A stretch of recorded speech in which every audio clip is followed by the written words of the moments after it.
committed to you. Fox Carolina, the 6 o'clock news starts now.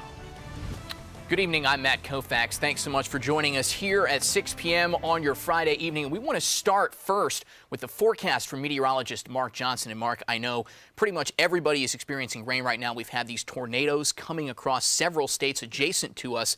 What can we expect for later in this evening? Well, luckily things weakened as it moved across the mountains, and we saw the rain move in, a little gusty rain, gusty winds and rain around, but the severe weather did not make it into our portion of the Carolinas, and that is definitely good news, but we still have the rain out there. You can see a lot of rain across the south right now, and continuing to rain across the mountains. The line of stronger showers now moving into the Midlands of South Carolina.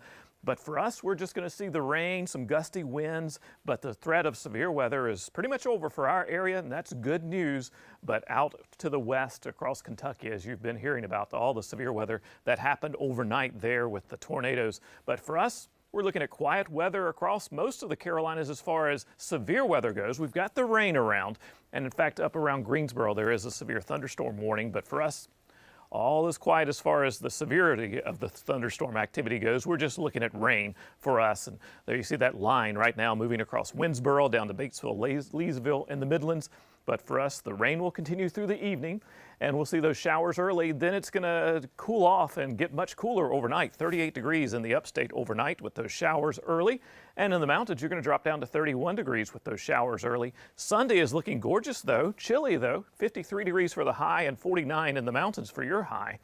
And here's Futurecast. You can see the by tomorrow morning. Still a chance of some showers in the Midlands, but for us, we're just going to see the clouds around. Those clouds move out. We'll see sunny skies through the day on Sunday, and into Monday, we're looking at clear skies as well. We're going to stay quiet for much of the upcoming week. We'll see a few clouds move across on Wednesday with partly cloudy skies, but the car wash forecast, we had rain today, but tomorrow looking great. Monday and Tuesday looking great as well with clear skies around. Sunday's morning low, 38 degrees in the upstate, will be around 50 by lunchtime, 53 by 4 p.m. And for the mountains, you'll start off at 31 degrees. You'll make it up to 9 degrees tomorrow afternoon. Lots of sunshine for the mountains as well. And for the next 7 days, look at this. We're going to stay quiet all the way through the middle part of the week. 53 degrees on Sunday, 57 on Monday, gradually warming up to the lower 60s by the middle of the week, and then the 70s by Friday. Look at Friday, 72 degrees. Wouldn't you know it, next weekend we get more clouds around and maybe a chance of a shower Saturday in the upstate. But the mountains, you're going to warm up gradually as well. 49 tomorrow, around 60 by Wednesday, but you'll have about a 40% chance of showers as we go into next weekend on Saturday. So quiet after tonight's shower activity. So look ahead. It's going to be a great week as we start another week in December. Now let's go back to you.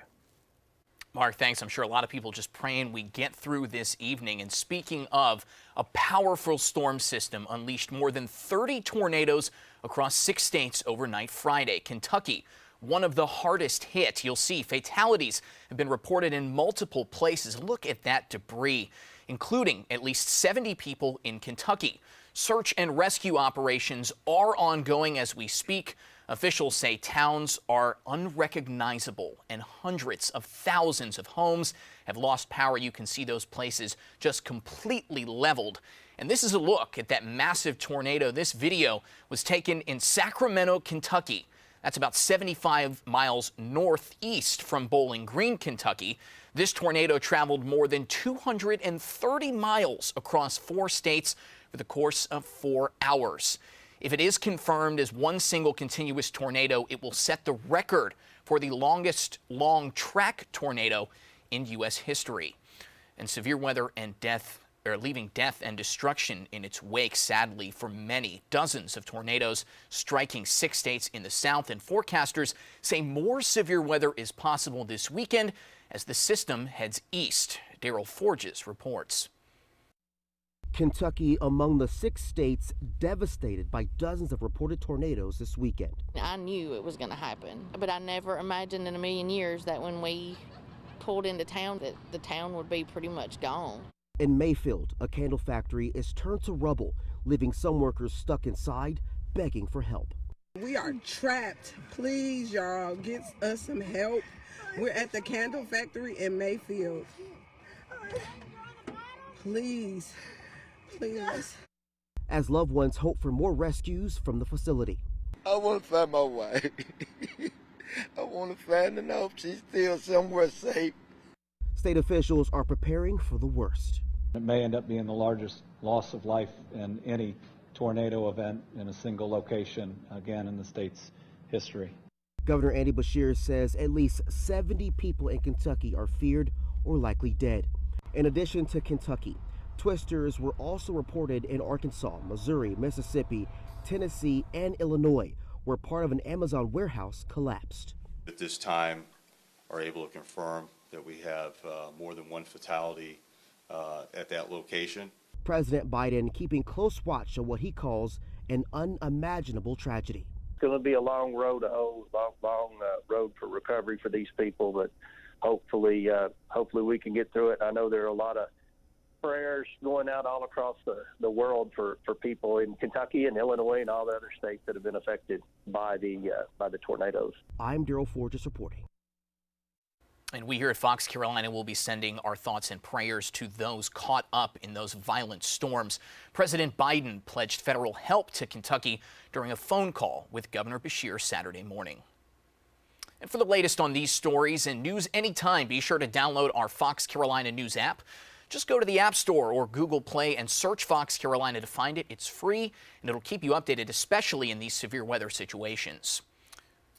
New information tonight. A bond hearing will be held Monday for Alex Murdaugh on state grand jury charges. The hearing will happen virtually at 9:30 a.m. He was supposed to have a hearing today, but it was postponed after a grand jury issued 7 indictments consisting of 21 new charges. The new indictments charges Murdaugh will be facing include 9 counts of breach of trust with fraudulent intent, 7 counts of computer crimes, 4 counts of money laundering, and 1 count of forgery. We will, of course, keep you updated on what comes out of the courtroom on Monday morning. Lots of eyes going to be on the Midlands. And we're following the latest on the coronavirus. The very first confirmed case of the Omicron variant is now in the Carolinas. A UNC Charlotte student tested positive. The school says it was detected in a student who traveled for the Thanksgiving weekend. The county health department says that student was isolated and is better now. They say the student only potentially exposed 1 person, so that's the good news here. This person was fully vaccinated, had minor symptoms. Of course, they're younger, and our younger population is healthier and tends to have minor symptoms anyway. But I would think the vaccine has helped, and they've recovered, and we're grateful for that. Roughly 4 dozen cases roughly of the Omicron variant have been found in the U.S. since the beginning of December. Only 1 person has been hospitalized from it, and the good news, Pfizer says its booster is effective against it. That's why health officials are recommending that you get your vaccine. Medical experts also predicting that 2 new pills to treat COVID-19 will change daily life and go a long way to restoring normalcy. Gillian Termer explains. 2 new COVID antiviral pills from Merck and Pfizer are on the verge of FDA approval. Public health experts say the drugs are game changers that could get Americans back to normal life. HHS Secretary Javier Becerra says they could accelerate our path out of this pandemic. Both pills cut the risk of hospitalization and death, according to clinical trials. Pfizer's drug Paxlovid slashes the risk by over 85%, and Merck's Molnupiravir by 50%. Even more promising, Pfizer's CEO says Americans with access to their drug might not have to worry about variants like Delta and Omicron in the future. It's very difficult, the virus, to create a variant that will resist the antiviral effect of our oral treatment. Hospital officials say the pills will render the COVID threat more ordinary, like the common cold or flu. There's a lot of attractive features about it, just like there is for Tamiflu for influenza, which is another way to think about this. Public health experts claim the pills are easy to take. People can have these pills ready to go in their medicine cabinets, and if they then discover that they're symptomatic with COVID and they test positive, they can start taking the pills right away. The key to the drug's efficacy is taking them early on in an infection, within 5 days of the start of symptoms. This means patients have to do a test, get a prescription, and then fill it fast. Now the billion-dollar question is how much Americans will have to pay. The federal government placed advance orders for 1.7 million doses of Pfizer's pill at $530 per course and 10 million doses of Merck at $700 per course. But President Biden says there's no need to worry. We will ensure that these medicines will be available to the hardest hit communities in America as well. Something to watch there. Now the FDA has given emergency authorization for 16 and 17-year-olds to be able to get a third dose of the Pfizer vaccine if it's been 6 months since their last shot. Right now, Pfizer is really the only vaccine booster option for Americans younger than 18. Next up, the CDC needs to weigh in. We'll have more on that and many other stories tonight at 10.